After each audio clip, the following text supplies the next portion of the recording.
नमस्कार दोस्तों, हम बात कर रहे हैं अनुराग पाठक द्वारा लिखी गई बेस्ट सेलर किताब 12th फेल की। दोस्तों, यह शून्य से शिखर तक की कहानी है एक 12th फेल आईपीएस अफसर की। लेखक अनुराग पाठक ने बड़ी बेहतरीन तरीके से आईपीएस मनोज शर्मा के तैयारी के दिनों का वर्णन किया है। एक लड़का जिसने पढ़ाई लिखाई छोड़कर अपने कस्बे के चौराहे पर टेम्पो चलाने का फैसला कर लिया था, उसे कहाँ से ऐसा मोटिवेशन मिला कि एक दिन वो देश की सबसे बड़ी परीक्षा को पास कर गया। यह किताब मनोज कुमार शर्मा के आईपीएस अधिकारी बनने की यात्रा को दर्शाती है। दोस्तों, ये वीडियो का 9वां पार्ट है। इस वीडियो के बाकी सभी पार्ट्स का लिंक नीचे डिस्क्रिप्शन में दे दिया हूँ। इस वीडियो को देखने के बाद आप बाकी पार्ट्स को जरूर देखें। तो चलिए शुरू करते हैं। अश्विन को इस लिपटने से कार चलाने में असुविधा हो रही थी। उसने पांडे को अपने से अलग किया और कहा, पांडे, कार चलाने दो, नहीं तो घुस जाएगी किसी में। अभी प्रेमिका से हाथ धोया है, जान से भी हाथ धोना पड़ेगा, हटो अलग। तीनों पीली कोठी पहुंच गए। इस अव्यवस्थित रात में पढ़ाई नहीं होनी थी। पांडे कमरे में पड़ा पड़ा अपनी छूट चुकी प्रेमिका के लिए रोता रहा। उसे अपनी पीड़ा का जहर खुद ही पीना था। मोहब्बतें का गाना आज पांडे ने नहीं चलाया।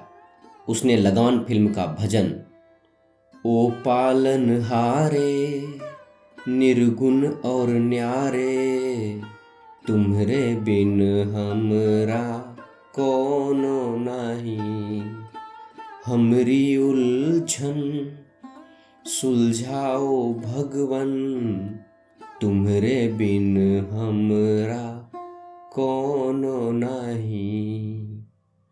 अपने टेप रिकॉर्ड पर लगा दिया और पलंग पर लेटकर रोता रहा। दोनों प्रेमी फिर से भूल गए थे कि उनका प्रीलिम्स सामने है। आईएएस प्रीलिम्स की परीक्षा हो गई। मनोज और पांडे दोनों की इस बार आईएएस प्रीलिम्स क्लियर नहीं हुई। सांप सीढ़ी के खेल की तरह मनोज फिर से जीरो पर आ गया। अश्विन और नवनीत ने धमाका कर दिया। दोनों की प्रीलिम्स क्लियर हो गई। युद्ध का यह पहला मोर्चा जीतने के कारण नवनीत की इच्छा फिर से अपने दुश्मनों को अपमानित करने की होने लगी। मनोज और पांडे के कमरे पर नवनीत ने मंद मंद मुस्कुराते हुए व्यंग के तौर से पांडे को घायल करना शुरू कर दिया। पांडे, ऐश्वर्या राय ने तुम्हें बर्बाद कर दिया। नवनीत ने इस बार मनोज से कहा, मनोज जी, एक बार प्रीलिम्स क्लियर होने के बाद दूसरी बार फेल हो जाना सच में चिंता की बात है। मनोज इस बात का कुछ उत्तर देता, इसके पहले ही नवनीत ने अश्विन से कहा, अश्विन, मैं अब ग्वालियर में समय बर्बाद नहीं करना चाहता, इसलिए कल ही कोचिंग के लिए दिल्ली चलो। ग्वालियर में मेंस का कोई माहौल नहीं है। मनोज के आत्मविश्वास की धज्जियां उड़ चुकी थी। मनोज को यह समझ आ गया था कि इस परीक्षा में हर साल नए सिरे से उसी मेहनत से तैयारी करनी पड़ती है जैसे कि सफल होने के लिए की जाती है। पिछले अटेम्प्ट की सफलता अगले अटेम्प्ट की सफलता की गारंटी नहीं हो सकती। अब मनोज को लगने लगा कि जब प्रीलिम्स में ही नहीं हुआ तो मेंस और इंटरव्यू तो दूर की बात है। दिल्ली में पहले अटेम्प्ट की प्रीलिम्स की सफलता और दिल्ली में योग्यता के लिए विकास सर द्वारा की गई तारीफ सब बेमानी हो गई थी। उसके सामने अब उत्तर प्रदेश पीएससी की मुख्य परीक्षा थी, पर उसकी अभी कोई डेट नहीं आई थी। मनोज अपने मन की निराशा को कम करने के लिए पांडे के साथ जगदीश तोमर जी के घर चला गया। तोमर जी अपनी बैठक में पलंग पर बैठे कोई किताब पढ़ रहे थे। पांडे और मनोज को देखकर तोमर जी ने जोरदार ठहाका लगाकर दोनों का स्वागत किया। दोनों हारे हुए योद्धा की तरह तोमर जी के सामने बैठ गए। तोमर जी ने पूछा, क्या बात है, आज कुछ परेशान दिख रहे हो? मनोज ने कहा, प्रीलिम्स में हम दोनों का नहीं हुआ। तोमर जी ने बड़ी बेफिक्री से कहा, असफलता यही सिद्ध करती है कि सफलता के लिए पूरे मन से प्रयत्न नहीं किया गया। आप लोग अपनी असफलता से दुखी हैं, पर क्या आप कह सकते हैं कि आपने सफलता के लिए 100% प्रयत्न किया था?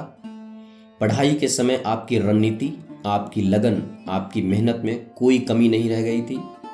यदि ऐसा है तो आपको दुखी होने का अधिकार है, अन्यथा नहीं। स्कूल के पूर्व प्रिंसिपल तोमर जी के इस शिक्षकीय उद्बोधन के समय मनोज और पांडे केवल एक दूसरे का चेहरा देख रहे थे। वो दोनों जानते थे कि प्रीलिम्स की तैयारी का अधिकांश समय उन दोनों ने अपने अपने प्रेम की खोज में बिता दिया था। तोमर जी ने कहना जारी रखा, जाकर उन लड़कों से मिलो जो इस परीक्षा में सफल हुए हैं। उनसे पूछना कि उन्होंने यह सफलता कैसे पाई, उसकी क्या प्लानिंग थी, उन्होंने कितनी मेहनत की, पढ़ाई के मध्य आने वाले व्यवधानों को कैसे दूर किया। तुम पाओगे कि उनकी रणनीति उनकी लगन तुमसे बेहतर थी। पांडे को नवनीत का कमरा याद आ गया जिसमें वह निर्विघ्न पढ़ाई कर रहा था और पांडे योग्यता के इंतजार में भटक रहा था। तोमर जी के घर से प्रेरणास्पद उद्बोधन सुनकर दोनों पीली कोठी वापस आ गए। दोनों के पास अब अगले साल की प्रीलिम्स की तैयारी करने के अलावा कोई विकल्प नहीं था। जल्दी सिलेक्शन के सपने देखने वाले मनोज के लिए सफलता दूर होती जा रही थी। आईएएस के 4 अटेम्प्ट्स में से 2 अटेम्प्ट तो उसके बेकार ही चले गए थे। तीसरे अटेम्प्ट की प्रीलिम्स अगले साल मई में होगी। लंबी मैराथन के लिए उसे फिर से तैयार होना है। लेकिन इस असफलता के बावजूद श्रद्धा के प्यार को मनोज दिल से नहीं निकाल पा रहा था। 2 महीने तक उसने अपने आप को दृढ़ करके बिना विचलन के अच्छी पढ़ाई की, पर प्यार की तरफ आसान नहीं होती। कुछ दिनों तक शांत रही यह भावना फिर से हिलोरे मारने लगी। उसे श्रद्धा की याद फिर सताने लगी। उसके दिलो दिमाग पर श्रद्धा का चेहरा, उसकी बातें, उसकी हंसी, उसकी आवाज फिर छाने लगी। प्रातः स्मरण सी श्रद्धा फिर से उसकी नींद उड़ाने लगी। सपनों में आ आकर श्रद्धा फिर से उसे जगाने लगी। पांडे ने प्रेम वियोग में विचलित मनोज को समझाया, मनोज, प्यार ने मुझे और तुम्हें बर्बाद कर दिया है। अब हमें सब कुछ छोड़कर केवल पढ़ाई पर ध्यान देना चाहिए। कुछ दिनों तक श्रद्धा से बात न करने की तपस्या के बाद मनोज को फिर लगने लगता है कि श्रद्धा से बात किए बिना रहना मुश्किल है। प्यार की बात न करके सिर्फ आवाज ही सुन लूं, एक बार बात कर लूं, फिर 2-3 महीने की छुट्टी। श्रद्धा भूल तो नहीं गई? अगर नहीं भूली तो क्या वह मुझे भी उतना ही याद करती है जितना मैं उसे याद करता हूँ? यह जानना भी तो जरूरी है। बिना फोन पर बात किए कैसे जाने यह सब? इसलिए एक दिन मनोज ने हिम्मत करके श्रद्धा को फोन बूथ से फोन लगा दिया। प्यार की बात तो वह कर नहीं सकता था श्रद्धा से, इसलिए उसने केवल पढ़ाई की बात की। अब वह महीने 2 महीने में एक बार श्रद्धा से पढ़ाई की बात करता और संतुष्ट हो जाता। एक दिन श्रद्धा ने उसे फोन पर बताया कि उसकी इंटर्नशिप पूरी हो गई है, इसलिए फिर से तैयारी के लिए वह दिल्ली जा रही है। मनोज के लिए यह अच्छी खबर थी। वह भी अपने तीसरे अटेम्प्ट और श्रद्धा के साथ के लिए दिल्ली जाने के लिए तैयार हो गया। फिर दिल्ली, फिर से मुखर्जी नगर। 2 दिन पहले मनोज और पांडे ने दिल्ली के नेहरू विहार में कमरा ले लिया और नए सिरे से पढ़ाई करना शुरू कर दी। उसके पिता अभी सस्पेंड नहीं हुए थे, वह झाबुआ में ही नौकरी कर रहे थे, इसीलिए घर की अर्थव्यवस्था पटरी पर थी। माँ ने उसे दिल्ली जाने के लिए 5,000 रुपये दे दिए थे। अश्विन नवनीत पहले ही दिल्ली आ गए थे। उन्होंने गांधी विहार में कमरे किराए से ले लिए थे और आईएएस की मुख्य परीक्षा दे दी थी।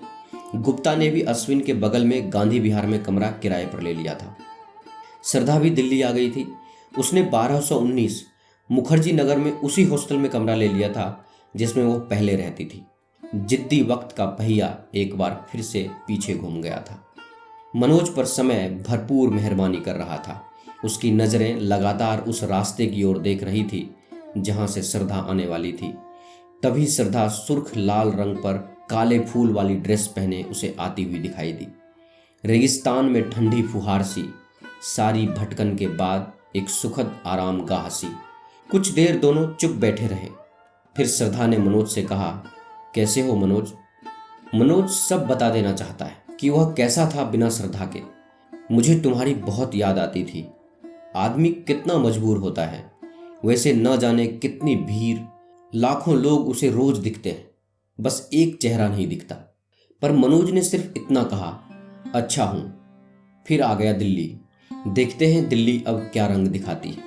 मनोज का दार्शनिक अंदाज देखकर श्रद्धा ने कहा, दिल्ली अब केवल भरपूर मेहनत ही कराएगी मनोज, टूट कर मेहनत करना है बस। इसके बाद मनोज और श्रद्धा 1 घंटे तक पार्क में बैठे बातें करते रहे। उसके लिए श्रद्धा का साथ ही बड़ी बात थी। रोज श्रद्धा से मिलने के लिए उसने पढ़ाई को अपना आधार बनाया। इसीलिए जब मनोज ने श्रद्धा से रोज शाम को 2 घंटे साथ में हिंदी साहित्य पढ़ने का प्रस्ताव दिया तो श्रद्धा तैयार हो गई। श्रद्धा रोज शाम को 2 घंटे मनोज के कमरे पर हिंदी साहित्य पढ़ने जाने लगी। पढ़ाई करने के बाद मनोज उसे छोड़ने उसके हॉस्टल तक जाता। लगातार 1 महीने तक यह क्रम चलता रहा। एक दिन 2 घंटे पढ़ाई करने के बाद मनोज श्रद्धा को उसके कमरे पर छोड़ने गया। नेहरू विहार से मुखर्जी नगर को जोड़ने वाले सकरे पुल पर मनोज ने श्रद्धा से कहा, श्रद्धा, पिछले 1 महीने से पढ़ाई में जो सघनता आई है वैसी पढ़ाई यदि साल भर कर ली जाए तो सिलेक्शन पक्का है। श्रद्धा ने मनोज से कहा, हम लोग जब तक सिलेक्ट नहीं हो जाते ऐसे ही पढ़ेंगे। श्रद्धा का ध्यान केवल पढ़ाई पर रहता था। मनोज को अब यह उम्मीद सच में हो चली थी कि इस तरह की पढ़ाई चलती रहे तो सफलता मिल जाएगी। हॉस्टल पहुंचने पर श्रद्धा कुछ देर खड़ी रही, फिर मनोज से बोली, मुझे बत्रा तक जाना है, किताबें रखने के लिए एक रैक खरीदना है, क्या तुम चलोगे? मनोज तो अधिक से अधिक श्रद्धा के साथ रहना चाहता था। दोनों बत्रा चल दिए। बत्रा पहुंचकर श्रद्धा ने एक रैक खरीदी। श्रद्धा ने रैक के लिए रिक्शा बुलाया तो मनोज ने कहा, छोटी सी तो रैक है, मैं ही ले चलता हूं। श्रद्धा कुछ कहती उसके पहले मनोज अपनी मस्ती में मुस्कुराते हुए अपने कंधे पर रैक उठाकर चलने लगा। हॉस्टल पहुंचकर श्रद्धा ने मनोज से कहा, थैंक यू मनोज। मनोज कुछ देर तक थैंक यू बोलने के बाद श्रद्धा के चेहरे पर आए आत्मीयता के भाव को देखता रहा। फिर मनोज ने पूछा, जाऊं? श्रद्धा ने मुस्कुराकर हल्के से सर हिलाया और मनोज को जाते हुए देखती रही। मनोज जब कमरे पर पहुंचा तो पांडे नाराज बैठा था। पांडे ने उससे पूछा, इतनी देर कहाँ हो गई? मनोज ने कहा, श्रद्धा को रैक दिलवाने गया था। योगिता से जब तक पांडे का प्यार चल रहा था तब तक वह मनोज के प्यार का समर्थक था, यहां तक कि मनोज को अल्मोड़ा जाने को प्रेरित किया था। पर पांडे गिरगिट की तरह था। योगिता के जाते ही उसने प्यार के विरोध का धूसर रंग ओढ़ लिया। उसने मनोज से कहा, मनोज जी, श्रद्धा बहुत चतुर है, वह तुमसे प्यार व्यार नहीं करती, उन्हें हिंदी साहित्य पढ़ना है इसलिए आती है यहाँ। ये लड़कियां खूब जानती है किससे क्या काम निकालना है। आज उसने तुमसे रैक उठवाई है, कल वो दूसरे काम करवाएगी। मुखर्जी नगर में लड़कियां लड़कों से इसीलिए दोस्ती करती है कि उन्हें अच्छा वर्कर मिल जाए। श्रद्धा कोई अलग नहीं है। पांडे की व्याख्या मनोज को पसंद नहीं आई। उसने पांडे की बात पर ध्यान नहीं दिया।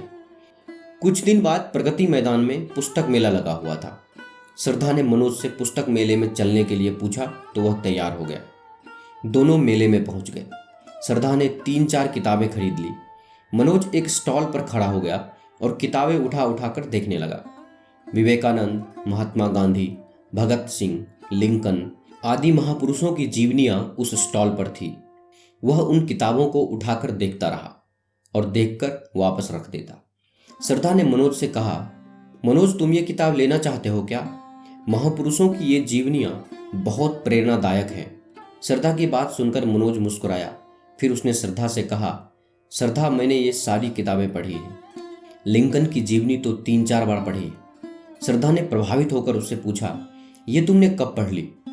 श्रद्धा के सुखद आश्चर्य से मनोज प्रसन्न हो गया। वह चाहता भी यही था, उसे अपनी तारीफ की डिग्री बढ़ाने का मौका मिल गया। बीए में ही पढ़ ली थी मैंने। श्रद्धा ने उससे प्रभावित होकर कहा, क्या तुमने इतना सब पढ़ा है?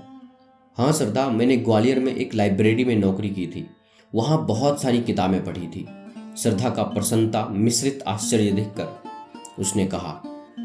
मनोज के हाथ में एपीजे अब्दुल कलाम की किताब अग्नि की उड़ान थी। किताब की कीमत देखकर उसने वह किताब वापस रख दी। किताबों के स्टॉल से आगे बढ़कर दोनों कॉफी की एक दुकान पर आकर बैठ गए। श्रद्धा ने अपनी 3-4 किताबें टेबल पर रख दी। 3 घंटे से घूमते घूमते वह थक गई थी। मनोज श्रद्धा के लिए कॉफी ले आया। श्रद्धा ने मुस्कुराकर कहा, thank you Manoj. Shraddha coffee पीती रही। मनोज की इच्छा बहुत समय से श्रद्धा से अपने मन की बात बोलने की हो रही थी। पुस्तक मेले के खुशनुमा माहौल में उसने हिम्मत की, श्रद्धा, मैं तुमसे कुछ कहना चाहता हूँ। श्रद्धा उसके चेहरे की रंगत देखकर मामला समझ गई। श्रद्धा ने बात बदलते हुए उससे कहा, मनोज, तुम्हें अब इंग्लिश एसे और ग्रामर पर भी ध्यान देना चाहिए। रोज 1 घंटा इंग्लिश पढ़ना चाहिए। मनोज का ध्यान श्रद्धा की इस बात पर नहीं था। आज उसका मन कहीं और ही घूम रहा था। श्रद्धा ने जैसे मनोज को जगाते हुए कहा, सुन रहे हो ना मेरी बात? श्रद्धा की बात सुनकर मनोज ने कहा, श्रद्धा, तुम कुछ कहती हो, तुम्हारी आंखें कुछ और कहती हैं। मैं किसकी सुनूं? मनोज की बात सुनकर श्रद्धा ने अपनी नजरें कॉफी के कप पर टिकाए हुए मनोज से कहा, मैं तुम्हें सरल इंग्लिश में ऐसे लिखना सिखाऊंगी। पहले अटेम्प्ट जैसी गलती अब दोबारा नहीं की जा सकती। कॉफी पीने के बाद श्रद्धा ने मनोज से कहा, मनोज, मेरी एक किताब स्टॉल पर रह गई है, मैं अभी उसे लेकर आती हूँ। 5 मिनट बाद श्रद्धा अपने हाथ में एक किताब लिए तेज चाल से उसके पास आ गई। श्रद्धा ने अपने हाथ में लाई हुई किताब मनोज को देते हुए कहा, मनोज, यह तुम्हारे लिए। मनोज ने किताब उठाई उसके हाथ में कुछ देर पहले अधिक कीमत के कारण स्टॉल पर छोड़ी गई किताब अग्नि की उड़ान थी। मनोज ने किताब का पहला पन्ना खोलकर देखा, जिस पर लिखा था मनोज की उड़ान के लिए।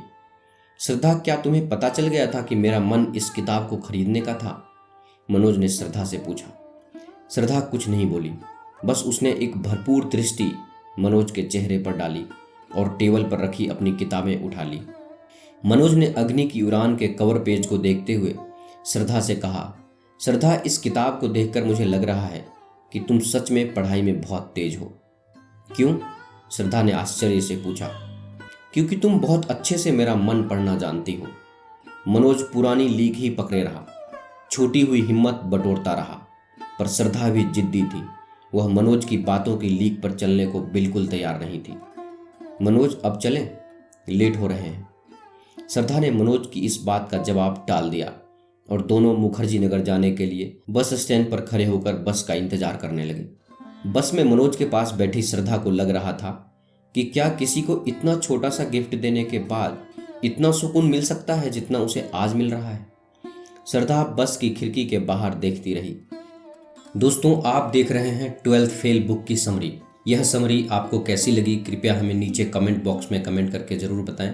अगर आपको यह समरी अच्छा लगा हो तो इसे अपने दोस्तों और फैमिली मेम्बर्स के साथ अवश्य शेयर करें और हमारे लेटेस्ट वीडियो को देखने के लिए हमारे YouTube चैनल बुक्स प्ले को सब्सक्राइब करें। धन्यवाद।